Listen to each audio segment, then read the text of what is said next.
Thank you for viewing this presentation.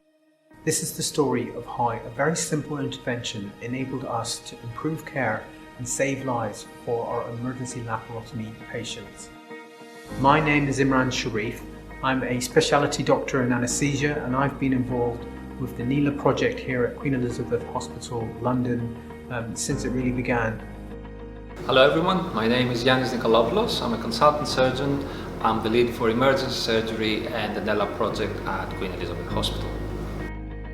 Hi, my name is Buketo Tansel and I am the surgical registrar representative for the NELA project here at Queen Elizabeth Willett.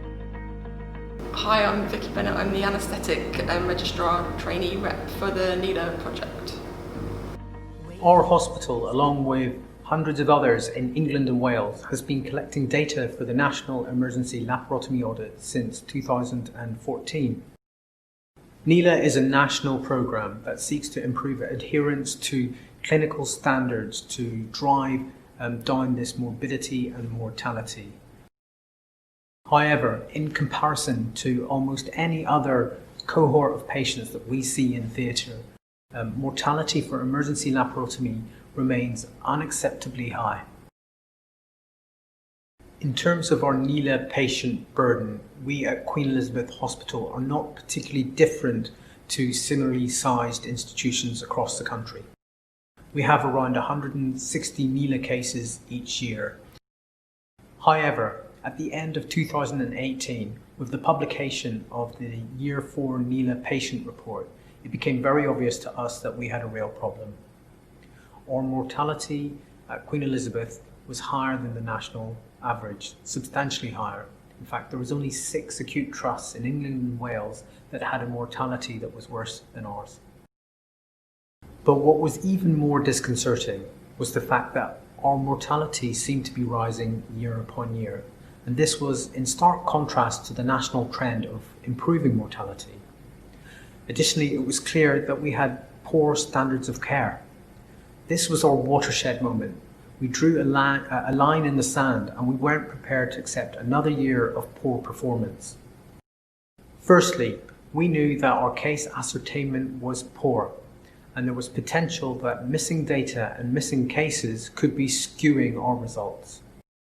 But we also knew that when patients were having emergency laparotomy and NELA data was not collected, these patients were less likely to have the correct standards of care delivered. It seemed obvious to us that for this very real issue of safety, we needed to modify the WHO surgical safety checklist. Okay everybody, thank you very much for, we'll just do the WHO checklist timeout now. So we've all identified ourselves. This gentleman is going to be having a laparotomy, +1 proceed. We have identified this as a NELA case. Can somebody please confirm what the mortality risk score is? 8.9. Okay, 8.9% reveals that this is a high-risk laparotomy case. We have our anaesthetic consultant and surgeon present, and in regards to critical steps, we have identified this gentleman will be going to the intensive care unit post-operatively. After all, this risk assessment is worthless unless it's shared and acted upon. This step would enable us to empower theatre staff to insist upon the correct level of seniority of surgeon and anaesthetist. However, we didn't envision that there would be substantial resistance to this very simple change. In fact, the governance structures within our institution were under the misapprehension that the NPSA 2009 version of the WHO surgical checklist that had been given to them was set in stone and couldn't be altered at all. It took lobbying to convince them that indeed the WHO safety checklist can be modified in the interests of a real local safety issue, which we certainly felt this was.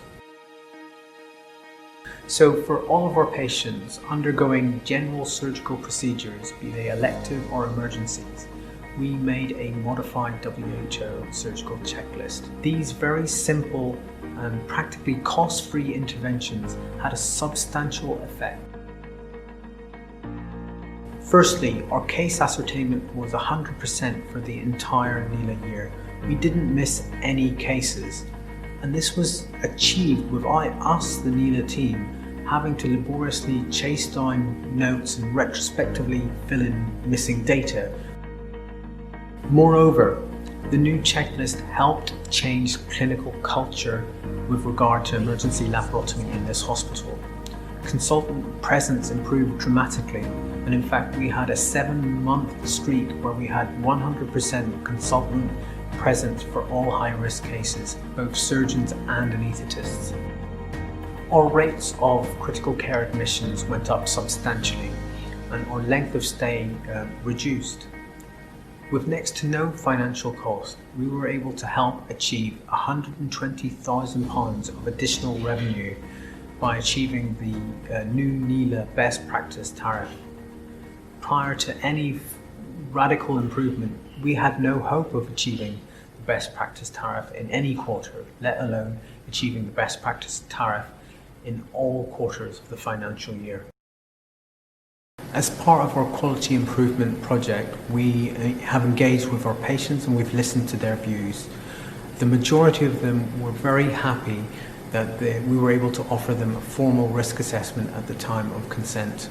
Patients were also happy that we were sharing this formalised risk assessment in theatre to allow them to have the appropriate levels of care. But our greatest reward by far was a substantial drop in patient mortality in the year following the introduction of our WHO patient safety checklist. The mortality dropped to 7.5% below the national average for the first time in this hospital. And the drop in mortality is greater than could be expected due to just improved data collection alone and represents real lives saved. The improvements in standards have actually been maintained, even with the additional strains and pressures of the coronavirus pandemic, when necessarily everybody's attention has been drawn to other matters, and yet our standards have remained high. And we think this is because of our NELA checklist, which has remained intact. Last summer, I had an interaction with a colleague that really encouraged me. I had a theatre support worker approach me after a night shift complaining about a NELA case that she had been involved with the night before. And she explained that at WHO sign-in, the clinical team had said that the patient was low risk, but she disagreed because the patient looked yellow, had come from intensive care a few days ago and really didn't look well to her.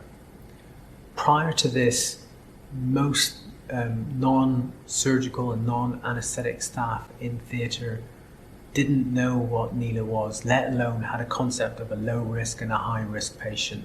So this example really encouraged me that yes, we have changed the culture substantially here. We know you can't make unlimited changes and unlimited modifications to the WHO surgical safety checklist.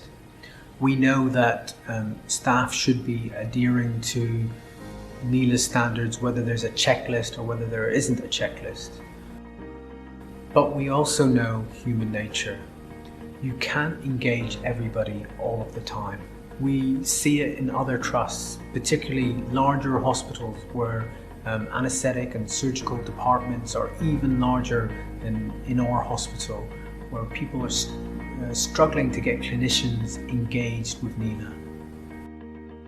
Finally, we know more lives can be saved and better care can be given if this simple intervention is shared in other hospitals who have also struggled with NELA quality improvement. Emergency laparotomy patients deserve better. This can help.